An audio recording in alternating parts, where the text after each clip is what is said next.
Welcome to Washington East to West Sports. This is episode 81. I am Matt Beatty, joined alongside, as usual, by Sean Beatty and Kevin Ardall. If you want to get involved in the show, go ahead and tweet us. I am at Beatty Matt. Sean is Sean Beatty. Kev's at Kev Believe, with the first E being a 3. Did you just mess that up after I like? did.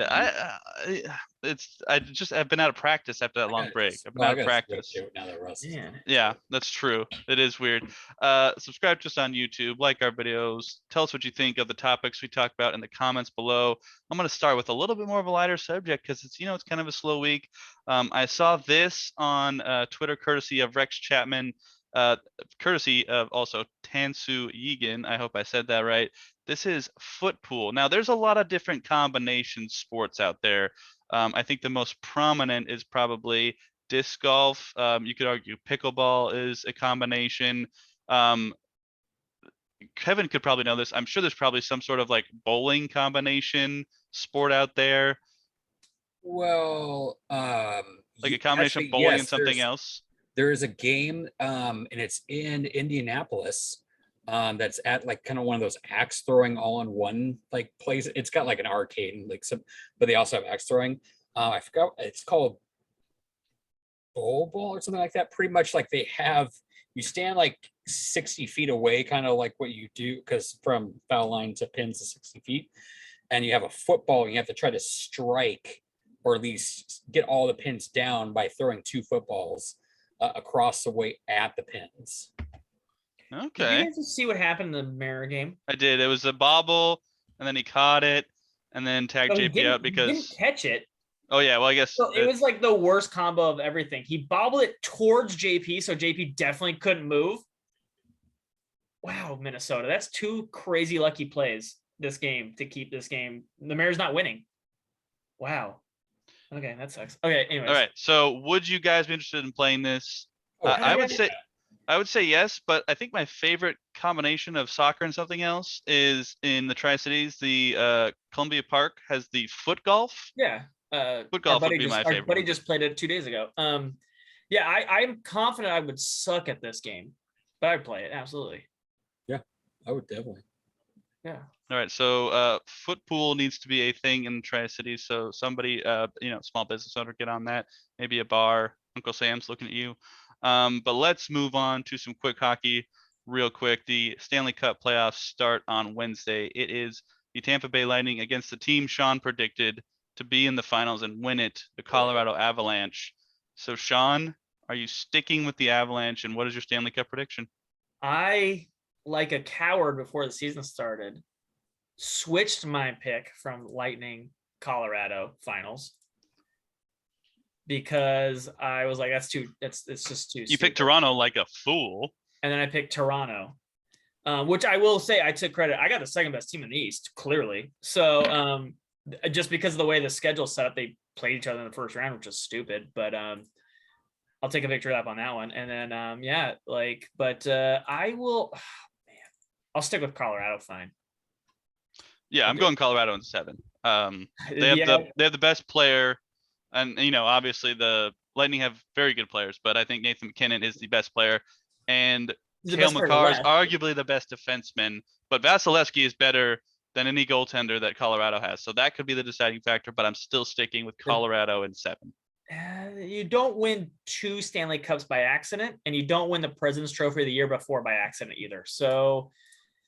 Yes, Matthew, I agree with everything you said, but Tampa is very capable of winning this in 4 games. Like they're good enough that I could see any outcome. I don't think it'll be a sweep. Obviously, I think it'll be 7 games because both teams are very talented. But yeah, people are still counting out Tampa Bay.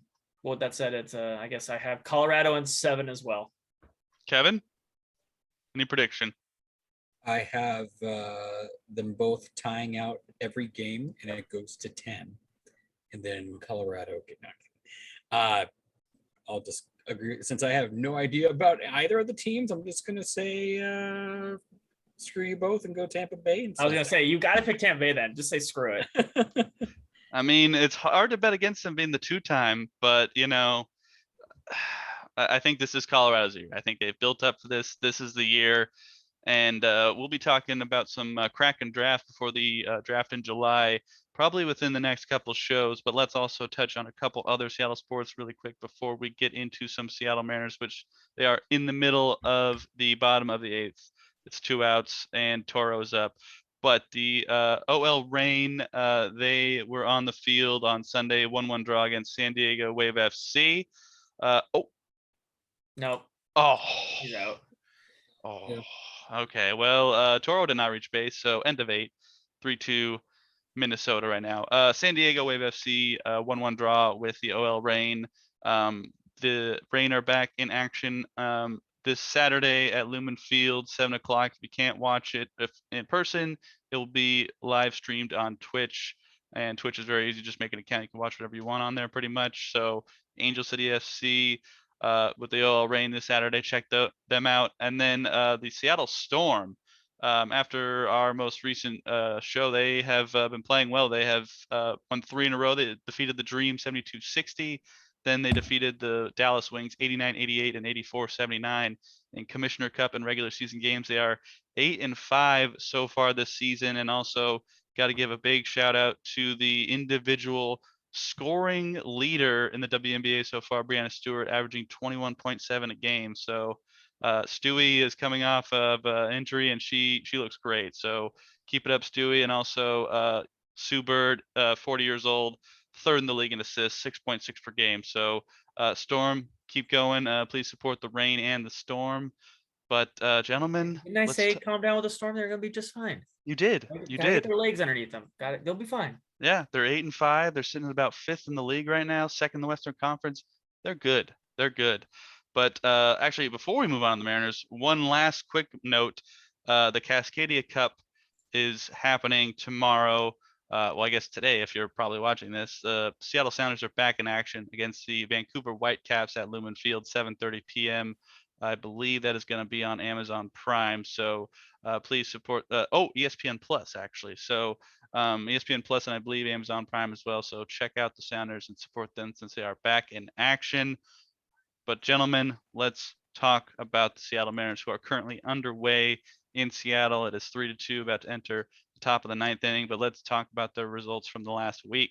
So they should have been on the right place. They were at Houston to start last week. They won 7-4 when we were recording. Then they lost 4-1, but they were able to take the series, win 6-3 on Wednesday, had a day off. And then on Friday, they lost 4-3 to Boston before defeating Boston 7-6 in a walk-off and then losing the series 2-0 on Sunday. They are currently taking on the Twins in a 3-game series before welcoming the Angels for 5 with a doubleheader on Saturday. So I'm gonna be honest, guys, this is the first Mariners baseball I've watched all week. I went to a wedding in the woods, didn't really have service, so I don't really know what has happened. So most of the time for this segment anyway, I'm going to rely on your guys' knowledge. So Kevin, what did you think of the Seattle Mariners this last week? Good and bad. Good and bad. Let me see where I want to start off with here.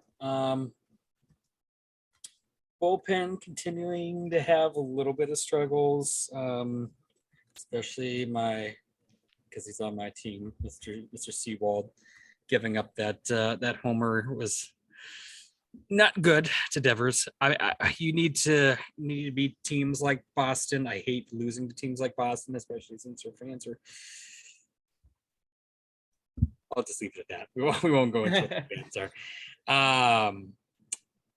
But finishing out against Houston the way they did was, in my opinion, pretty impressive. I mean, they did lose that 4-1, but it's kind of exciting to see. Other than the fact, like if they could stop hitting Ty France, that would be great.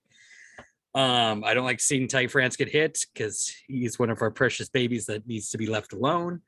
But apparently, I don't know. I mean, I do like to see a nice rivalry forming between us and Houston.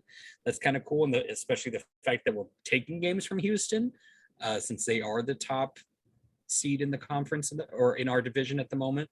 So the more games you have over them, the better, especially if we start to get our stuff together a little bit more and more.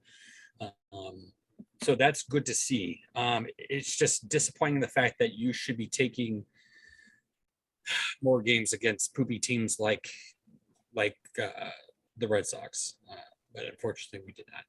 So right now we're losing down by 1 to a very good Twins team, so that's not too bad. I would like to see a little bit more consistency out of some people. Cal Raleigh's bat's been a little bit hotter lately, which has been nice to see. At least you have something going at catcher since Torrens is a hot pile of poo-poo at the moment. But Logan looked okay. Marco, for the most part, looked okay, other than like his K to walk didn't really look great, but he's getting you innings with, not many earned runs given up. So that's a good thing to see. Kirby kind of had a rough outing. It could have been worse than what it was. So I wasn't too bad. Like I said, Kirby's he's gonna get roughed up every now and then a little bit. So hopefully he'll come back a little bit stronger, learn from that lesson. And overall, I just try to take as many series wins. Like if we could take a series wins against the Twins, I would be happy. But just try to get as many as we can at this point. So as we already mentioned. All right. Well, before I pass it on to Sean here, I want to showcase the heroics of Dylan Moore on Saturday against the Boston Red Sox. So while this is playing, Sean, what have you thought of the Seattle Mariners this last week? Willen Moore. Sorry, my bad. Can I say I was asleep when that happened at a case early in the morning. Dave Sims, that ball was hit and it was not on the ground and he called it a Mariner win. And I was like, that's Jackie Bradley Jr. out there who could cover some ground. I'm like, he calls that a win about here. And I'm like, that is way too early to call that a win. And thankfully he missed it and it didn't make the cycles on ESPN or whatever for calling it too early. But that was what made me nervous there. But I will say, like Kevin brought up the point last week, and I definitely agreed, is a sweep. The sweep, getting a series sweep, it doesn't matter who, but against somebody at some point allows you, because we talked about basically you can't look at the playoffs or anything close until you get to 500. Now, I don't think playoffs are reasonable for this year, but if that's what you're looking for, you've got to get to 500 before you can get there. And unfortunately, if you just are taking 2 of 3 every series and you slip up in a game, you now have accomplished nothing in a whole week because they went 3-3. That's all that, and they didn't get any ground on anybody. They didn't get closer to 500. They didn't do any of that stuff. So what Kevin was saying and what I agree with is you got to sweep somebody to give yourself a little buffer if you do slip up in a game, because unfortunately, other than losing 4-1 to Verlander, which it's Verlander. It's going to happen. He threw 109. 12 Ks that game, right? Yeah, and he threw, and unlike a lot of other pitchers, he goes like 110 pitches. Most guys don't do that. They go 90, but he will give you great innings and throw a lot of pitches. So you can't get him out of games quickly. You're going to have to just kind of like try to eat strikeouts and do all that stuff. And other than that game, you've had chances to win all these games, which is nice to see, but you've got to start getting some of these like over the hump games, guys. And a sweep would go a long way in allowing for some of that buffer. They played well. Their pitching's done fine. Like Kevin said, Kirby looked rough, but I will say Kirby had a rough first inning, gave up a home run, and then really settled down after that though. So yeah, like Kevin's exactly right. He's going to get touched up, but yeah. Honestly, for like lumps when you see, because you see guys, he's been great. Like met my expectations. To your point, like guys like Robbie Ray, if they give up a bomb like he did give up in Baltimore, he fell apart. Kirby, the exact opposite, gave up the bomb and was like, I'm shutting it down, and shut him down after that, which was like very veteran thing of him to do. So love his growth. And then Robbie Ray looked really good. Was it yesterday? Right? Yeah, Sunday. Shutout, basically got the shutout, and then the bullpen Sewell came in and blew it. But again, you can't expect all these Mariners. You got to score more than 3 runs a game, things like that. But it goes both ways. But they're playing well enough to win more games than they are. Just some bounces here and there. And like in this game, Dylan Moore hits a rocket to third base, and Gio Urshela solid defender, probably not crazy, but makes this crazy stop and diving catch and catches it, or else the Mariners are up by 2 right now, maybe 1, but at least they're not even tied. They're winning this game at this point. And then there's that bobble there.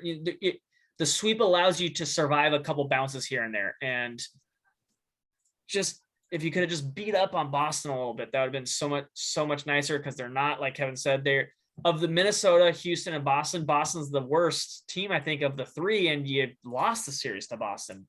So as nice as it was to beat Houston, you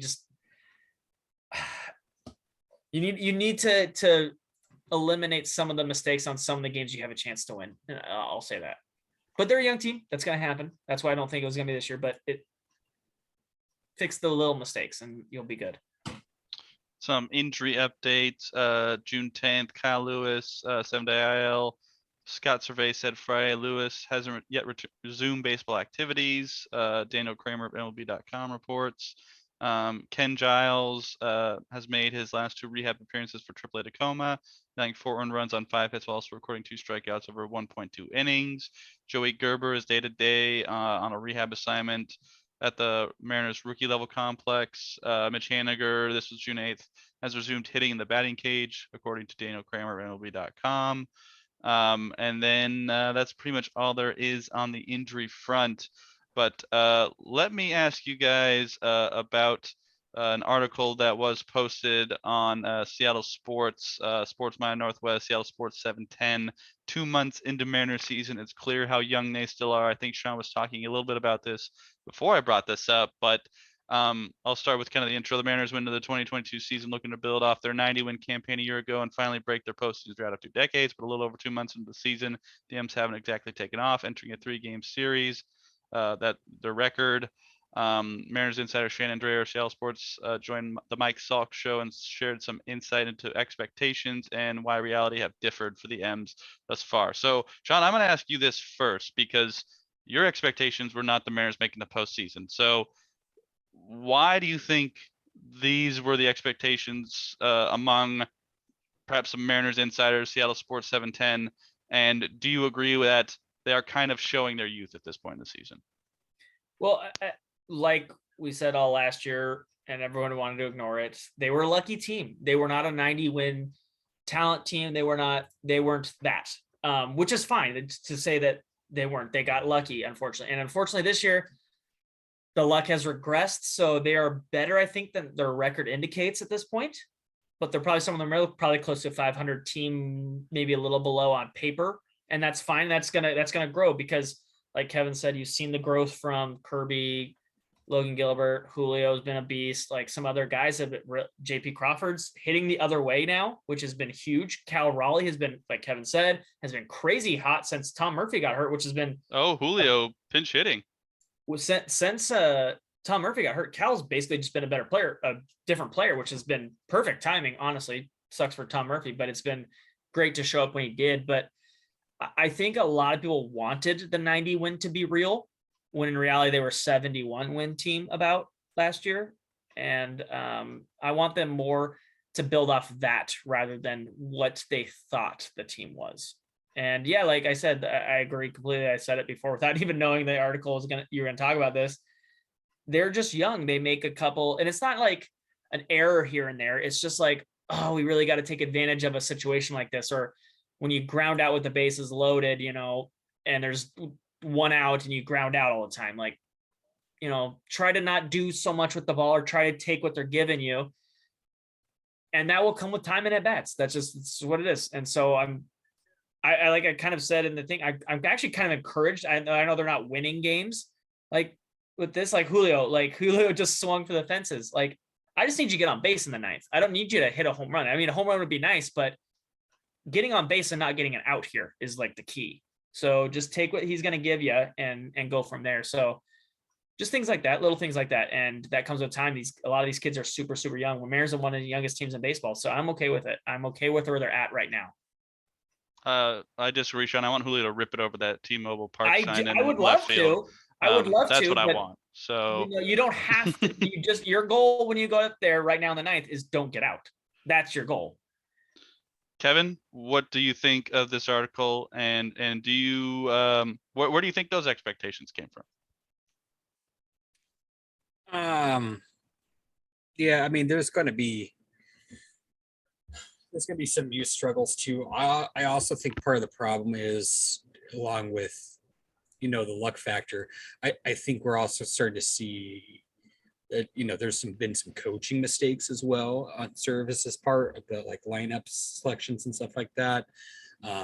Certain who you're bringing in from the bullpen, like lefties versus righties and stuff like that at certain times, depending on who's in the lineup for the opposing team. There's been some mistakes there. But overall, I think we're still okay for the season. It's still super early. I even though I know we're in June right now, but like this team still has a lot of momentum to come back and do some good things.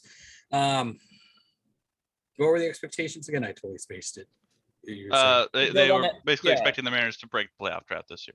Or to like to build on that 90 win season. Yeah. Yeah. It's really tough, to be honest. And like, as we mentioned last season, there's, oh God, Julio, sorry. Freaking, you'll probably see it here in a little bit. I know you're pretty far ahead of me then. Yeah. Yeah. How far ahead of you? Yeah. That's a home run swing. I just needed him to make contact. Like, and I get it. It's not, I can't say like make contact every single time, but that was like I'm watching the ESPN app. Like, I'm not watching the video. I'm just, it just shows like the balls versus strikes. Yes, this should, you should be going for playoffs, but it's just so hard, especially in the AL after you saw what last year with how many teams that made, how many teams were above 80 wins in the AL last year? Like a crazy amount. Now that I believe has regressed, but I mean, still like you have the Yankees going ham, you got Toronto going ham. Tampa Bay is still a team that you cannot sleep on. The Twins have shown up this year. White Sox have just been plagued with injuries, but like if they get back and healthy, you can't really sleep on them either. They did get back and healthy, but I just realized like seconds ago they got in a fight in the clubhouse today.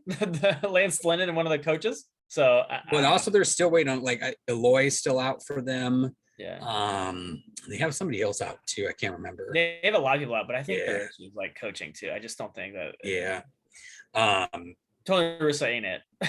Yeah. The Angels are kind of, had the weird, you expected them to be better, but at the same time too, as we mentioned, being healthy is one thing with Trout being day to day, and then also like their coaching, Madden getting fired after what was it, 13 losing in a row. I mean, with the amount of, I can't see. Have they broken that yet? I haven't actually. They did. They have won a game. Yes. Yeah, I believe. Yeah, it was against the Red Sox, wasn't it? Well, the standings say they have lost one, so that streak has ended, but it's still not great. But it's just really hard when the AL right now is still so very good. So we'll kind of watch how it goes. It's still very young. It's still, like I said, it's still early. There's still time to turn around, but you got to do it soon. All right, well, let's move on to a minor league check-in. So, Kevin, anyone in the Mariners minor league system you want to highlight from this last week? I can't remember the name, but somebody went ham for AA. There you go. God damn it. Yes. So you'll see it in a moment. I saw it.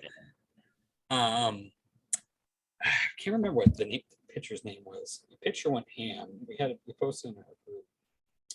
Tyler Dollard again. I think maybe it was him. Need a faster internet connection. How far back it was. It might have been a while. I got some guys if you're ready. Sean, let me throw it to you while Kevin looks that up. I'll start with some bad news. Jared Cullen got hurt the other day, running out of infield single to first. He had a little hamstring injury 2 days before this, and then did this. I haven't heard officially what the word is on him since that happened, but since I worked all day yesterday, I didn't hear anything specific. But that's less than ideal. But he's been killing it down there so far. Matt Brash, 8 scoreless 8 relief appearance streak of a shutout baseball. Has looked pretty good overall in the 13 since he's been down there. Double A, I won't talk on the pitchers too much, but I will say Emerson Hancock this season has been looking pretty good. I'm glad to see he's just, healthy more than anything. He's been looking he's been looking fantastic. Kevin, have you found your? I don't want to keep talking. Yeah. So we got a couple here. Jose Giraldo, who's been pretty dang good. He's a reliever, but in only 3 innings, he's got 9 Ks and I think 1 earned run, which ain't half bad. As I think Sean mentioned his name last week, Sterling Aguilar. It's on a 6-game hitting streak so far, or so far in the last couple days. And I can't. There was another guy that was on there, but I didn't find it. But that's a good enough update for all you. I'll bring him up again. Edwin Arreo, last 25 of games hitting 400. It was I believe that's 3rd round pick 2 years ago. Young kid. He was even 17 at the time of the draft. Yeah, he is turning some heads pretty fast. So watch out for him. Got a pretty sweet swing there. All right. Well, let me round out baseball and the Mariners here with one last topic. So I want to ask you guys about umpiring in Major League Baseball. Now, umpires are always a subject of controversy for the most part because umpires are not perfect. But what I have been noticing a lot more, well, actually, I'll start with broadcasts for baseball. They always showcase the strike zone. And, for those who don't know, it's about chest level to about your knees. So that's the strike zone, of course, over the plate. So they have it on broadcasts, and basically the TV will follow the pitch to show you exactly where across the plate and whether it's a ball or a strike.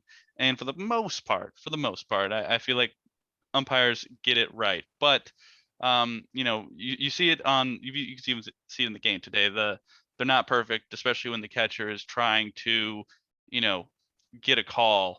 So it's not always going to be 100% accurate, and especially the strike zone on TV. Obviously they're tracking it as best they can, but it might not be 100% accurate as well. So Sean, I want to ask you: is there an umpire problem, and is it something that you think really needs to be looked at, or is it good for now? And if it really starts affecting games, and maybe we should do something about it. I mean, I think for the most part, it's fine. I think people overreact on like an individual pitch, like and things like that, because I think most part they're just not gonna like individual pitch isn't gonna change much as often as it is. I have the numbers here. Overall accuracy, the umps are 94% accurate. They're 94% consistency, which is consistency is the one I really want. If you're gonna call it a strike for one team, I don't really care what it is. Call it for the other. If you're 94%, it's people throw harder and harder these days too with more and more spin. It's not getting easier for these guys. I'm not making excuses, but the guys, there's a Minnesota Twin reliever who threw multiple pitches over 101 miles an hour in the game today. That's just gonna be hard. It's just gonna be hard to do. Their called ball accuracy is 97%, called strike accuracy is 88%. That is a little worrisome that it's below 90, but I think for the most part, it's the idea of instant replay has hurt a lot of sports, and not, I don't want to say hurt, but like it shows us like versus something we could see in replay versus what we see live. And so, yes, we have a better accuracy. The only thing I would maybe you could argue changing is robo umps, robo strike zones would be nice, but it does take away the pitch framing from the catchers, which is a skill. I don't think it's as much of a skill as people think, or it's as hard of a skill as people think, because there's a lot of data that shows you could kind of teach it pretty quickly to catchers, but it would kind of suck that would be the case. But then if you take that away, then maybe catchers will hit again and focus less on the defense.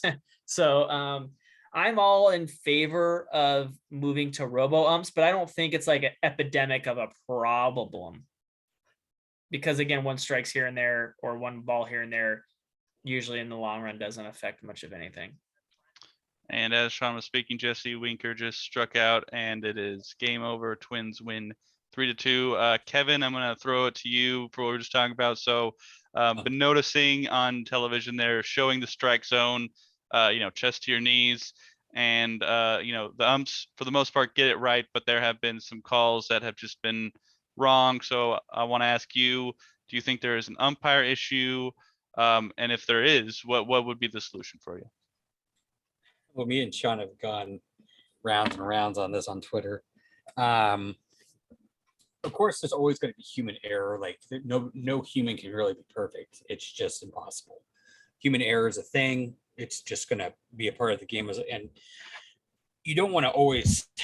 Then if you go to robo umps, then you probably have kind of a possible loss. I mean, because you still need umps technically, like at first and second, to call whether people are safe. You still probably technically need a umpire, even if you do a robo ump, to call for people when they, if they're going home, whether they're safe or not, if there's a throw to a plate.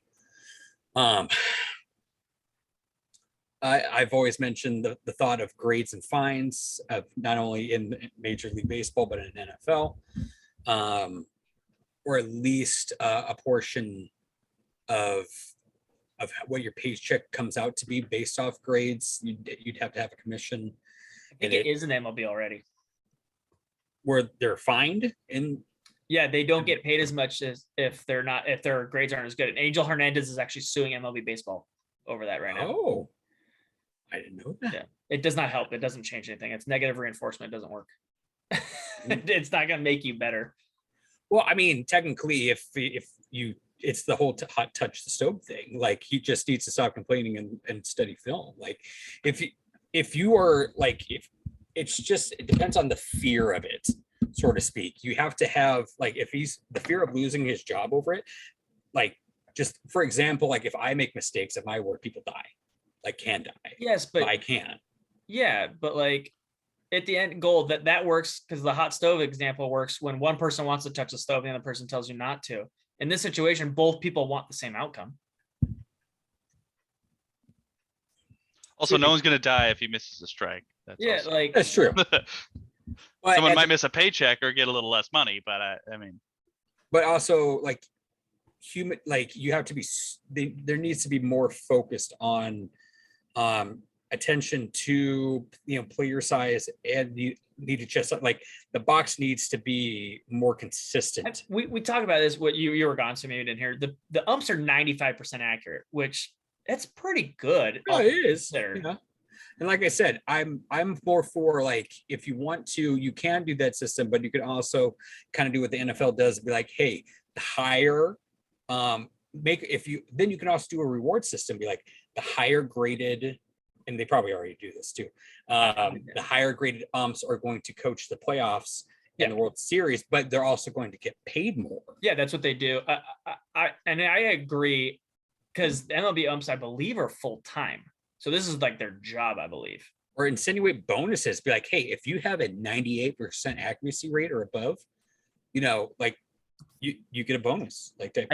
I'm pretty sure the MLB is. But they also, there has to be a point too. Like, there was an instance during this last week, and I can't remember what game it was. You guys might remember, where an ump charged the mound on a pitcher, and then a catcher stopped him, and then I didn't see this. I didn't see it. A coach got thrown out because he came up to ump and said, "What the fuck are you doing?" Like, charge it, and then, like, there needs to be a scenario to where whoever the home, like, there has to be an override to where an ump can get thrown out of a game, and to where they have to have, like, some form of collaboration between the other three umps, because literally umps cannot have the be all Jesus God mode. Like, if they're being ridiculous like that, where they let their emotions override that ump needs to be suspended for like 2 weeks, no pay, no food on the table for him and his children. Like, that needs to be a thing. Like, that's how you put the fear of God and, like, put that negative reinforcement to where it will work. Because if your kids go hungry, then you're going to learn, like, type deal. And also charging them out, like, it's super unprofessional. You can't do that. when you're supposed to be the one that enforces that, and then you let your emotions get into it, type of deal. I can't remember what game it was, but that's the type of stuff to where like either the owner of the stadium or somebody has the ability to throw an ump out if they do reckless that, or just over and over reckless calls. It Like needs by to the be, third, it needs to be other umps. It can't be in control of the teams. It cannot be in control of the Yeah, teams. that would be kind of a conflict of that's interest a if mess. the teams It could has to be control the that. other umps. that, or if both skippers decide that the ump is dog shit, they both throw him out.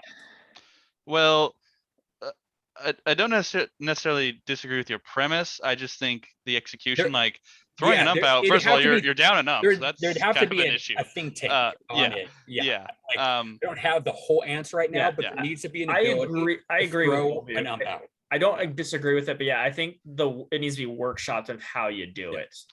Like I think there's definitely trial and error and like what you would do on that, to where you'd have to have a backup plan to what you do with it. Other than it'd be weird, like the first and third base umps play kind of like short, like in the middles where they can see first and second, and then the second base ump becomes the home.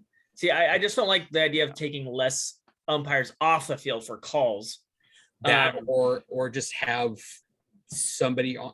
Then that's because having less umpires is automatically Having a opening yourself neutral- up to more mistakes. Like Yeah, that is just a but issue right there. The point is, I think robo umps are coming. It's undeniable.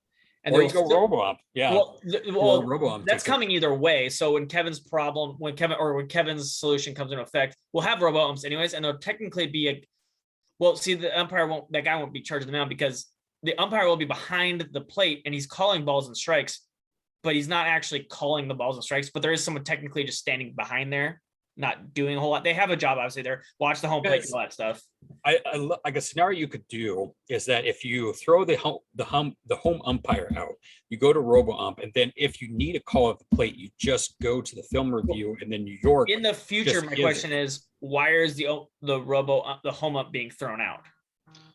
For either one, charging the mound like he did, or unprofessional conduct. But that's because they were arguing balls and strikes, and that won't happen with the robo ump.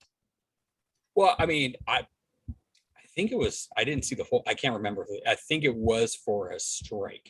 See, but I'm saying like robo ump will if robo ump solve a ton of the umpire like issues. But I mean, saying, there's going to be just distributes on like at home plate calls and stuff like that. Like somebody's going to get pissed off. It's rarely ever going to happen. Oh no, there's people been thrown out because they argue with the robo ump. No, so and that's what I'm saying. Like people are going to hate the robo ump too, and they need to understand that. Yeah. And so I'm saying like 95% accuracy is honestly pretty good for humans, and that's fine. But I don't think people are going to enjoy the robo umps as much as they think. There was a player in the first week of robo umps in the minors who got tossed for arguing balls and strikes with the computer. Like that's just what it's going to be. Like it's just like, guys, like people just will never agree with whatever strike or ball is called, hands or otherwise. They're like, there's a problem with it, and I'm like, yeah. But I do believe it's going to be to wrap it up. There needs to be emphasis of where an ump can be thrown out for, or not like thrown out, but to where if balls and strikes are like in-game discipline. Yeah. Like in-game discipline. Yeah. Well, in-game discipline and in-game conduct are either one of those is done to where they're either they just only call stuff of when people slide into the plate and that's it. And then you go to robo ump for that. I haven't heard or even seen the video, but yeah, that's charging the mounds. I'll have to try to find it. Like, yeah, that's ridiculous. I'll add my 2 cents on this one. So for balls and strikes, I disagree with Kevin on the negative reinforcement. I think positive reinforcement has been shown to be much more effective. So like if you're 95% above consistency and accuracy, bonuses, and then if you're within the 90 to 95 range, you just get your standard pay. If you're below 90, you shouldn't be an umpire. Like I think that I say that. Basic. Fine, just, you don't be an umpire anymore. Yeah. Just get rid of you. Like, if at the end of the year your accuracy is below 90, you're AAA. You're demoted. You're just not a major league umpire. Like because Kevin brought his work, and I think most of our works would be like, look, your performance is slipping a little bit. Like we're not going to do anything right now, but you need to kind of figure it out, or we will have to take some sort of action. So I don't necessarily want to do negative reinforcement. I like the positive reinforcement more. And then I do agree with Kevin on the authority thing, because it does appear that umpires have the be all end all authority on the field. And it would be great to have some sort of, I guess I don't know what you could have to oversee the umps, because the thing I think of, Kevin, was the incident with Madison Bumgarner, where the ump like checked his hand and like stared him in the face and then threw him out, and then threw out the manager shortly thereafter, like after one inning. And you put it was the first inning, and your starter is now thrown out of the game for what? So that incident is like, there needs to be some sort of quick Like, appeals process. Like, like I don't a know how that would work, well, but like an in-game appeals process, like a New Yeah. York for reviews, and it can't be another ump because that guy's gonna always side with the ump. yeah, Like a player's representative needs to be in the room with an ump representative and be like, look, like, why is Madison Bumgarner thrown out here? yeah, And that Yeah. needs to be the solution to that. Because Kevin's right. Like the Madison Bumgarner, I forgot about that, Matthew, is a perfect example of like an ump just going crazy with it. And he's like, look, I'm just going to toss this guy. And that's what he did. yeah. He just tossed it. He had the power. He knew what he could do, and he did it. So it was just, that is just kind of a power trip. And the ump apologized, but I don't know what necessarily happened to him after that. The Diamondbacks losing a solid pitcher for them for the whole game. It was like, what, the Yeah. second inning or something like that? Yeah. And that was it. He was done. Yeah. All right. Well, let us know what you think of the Mariners, as well as umpiring and the Mariners minor league system. Go on Twitter. I'm Opinion Schematic. Sean is Sean Scorbay. Kev's at Kev's Believe. The first team believes me in a 3. Subscribe to us on YouTube. Like our videos. Tell us what you think in the comments below. Gonna wrap it up with one last topic here, and we are going to the National Football League. So making the rounds when I got home on Sunday, as well as today, was Louis Riddick of ESPN suggesting the Seahawks should run to sign Jimmy G if he's released. I don't know if there's any actual news on the Jimmy G being released front. As far as I knew, they were trying to trade him. But if he were to be released, would the Seahawks have interest? I want to go first on this one. I think the Seahawks would have interest. I don't think they would sign him. At this point, it appears they are set with Drew and Gino. I don't agree with that, but I don't make the decisions. I think Jimmy G would be great if he were to be released, and of course, if the price is right. But I don't think Jimmy's gonna want to take the pay cut he would have to take to join the Seahawks. So I think this is kind of a moot point. But should the Seahawks be interested? Sure. Would it work out? I absolutely doubt it. Sean, what do you think? I mean, everything you said, Jimmy G is clearly an upgrade over the other two guys, but I'm not going to fork out a ton of money for Jimmy G or a long-term contract either. And I don't know why he's going to sign a 1 or 2 year deal in Seattle for the amount of money I would be willing to give him. So if it does happen, that's fine because he's an upgrade over Drew and Gino. But no, it won't work money-wise and contract length-wise for on Jimmy's side. Yeah, the only thing I could see Jimmy doing would to take a deal that would work out for the Seahawks is if he has no other options and he doesn't want to sit out for a season or play a backup role. But I just don't see that happening. Kevin, what do you think? I could see him doing a 1 year deal, maybe in Seattle, but there's other options. There's better options out there. Yeah, he wants to be a starter. Yeah. Unfortunately, like you said, unless he's just absolutely shut out by and we're like a week or 2 before the season starts that he really wants, and a team desperately throws something at him. But he needs to understand he's in the Alex Smith and Ryan Fitzpatrick camp now. That's where he is in his career. And you could start for a year and then you're going to have to be the backup after they draft somebody, or go be a journeyman and go every year for a team who needs a 1 year starter. That's just who you are at this point, I think. Because unfortunately, age-wise, he's just kind of caught in that limbo. He could have survived if he signed a big deal, but at this point in his age and where he is in his career talent-wise, everyone kind of knows, hey, you're a solid player. You're pretty good, but you're not a guy we build around. The 49ers made that very clear with what they thought, and they traded up to get a different guy. So you're a nice fill-in or a replacement or a guy who could coach up the other guy, but that's what you are. Well, also, let me say, there's no shame in being a Ryan Fitzpatrick. No. Ryan had a very successful career. I guess money wise. Ryan Fitzpatrick, where he started. Yeah. Had a very successful career where he started. Yeah. Yeah. I mean, he wasn't, Jets to the playoffs, for God's sake. Yeah. Was he drafted or was he undrafted? I think he was undrafted, but I think it I'm not was sure. just But He I played honestly, 15 years undrafted. Like that's a great year. I Or think there great are other 17 teams years. that will pick him up. I think that I could see him ending up with like the Falcons, Round 7, pick possibly the 250. Panthers, maybe. A team that might just like say, hey, let's give Jimmy G a shot, and then maybe next year if it doesn't work out, we'll grab somebody in the draft or see what free agents are out there. But I think Jimmy G will find a spot. I'm not confident he'll be a starter, but it's entirely possible. So, Jimmy Let, let, G let possibility, Kevin but let Kevin answer the question. He didn't even really answer. oh, sorry, go ahead. Yeah, no, I think it'll just be. What was the question again? I totally spaced it now. Is Jimmy G a viable option, and Oh. what do you think about Oh, him coming no, to Seattle? not with us. No, somewhere else possibly. Not with us. No, because I don't think he's going to be a 1-year deal. Probably, like you said, maybe Atlanta if the Mariota thing doesn't work out. If Mariota gets hurt, they'll probably definitely sign there.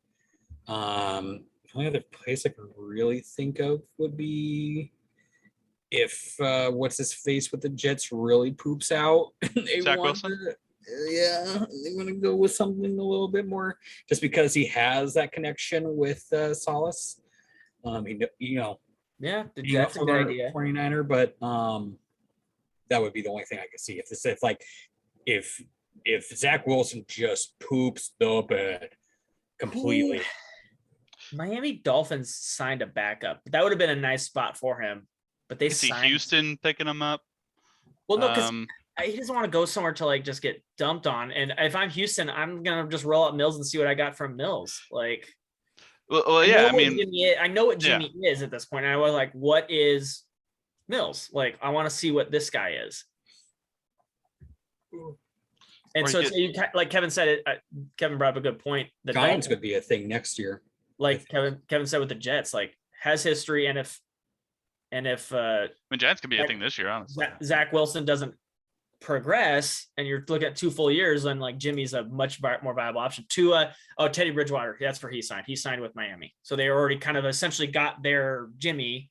Jimmy's better than Teddy, but still he's like in the same kind of class, I would say. He could back up a Kirk Cousins, a Ryan Tannehill, perhaps, depending on, I don't know who's there right now. now. Ryan Tannehill, they drafted somebody. If Daniel, what's his face? Oh yeah, Malik, that's right. Yeah.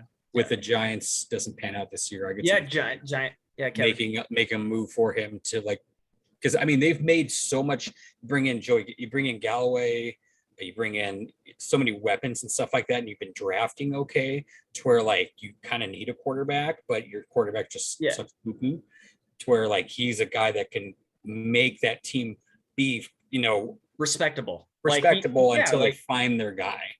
Jimmy is like the nice floor guy. Like for a guy like Kevin said, like a quarterback you don't know who exactly you have there. He's the guy that can bounce. Like if something happens bad, he's the floor that you know what he is.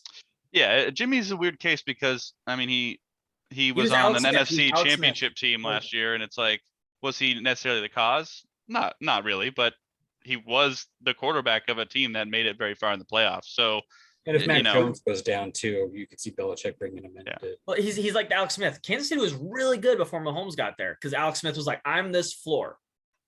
And Mahomes is like, I'm what they were hoping to get. It's the exact same thing, the San Francisco 49ers situation. They traded up to get a quarterback to replace Alex Smith. The 49ers were traded up to get a quarterback to replace Jimmy Garoppolo.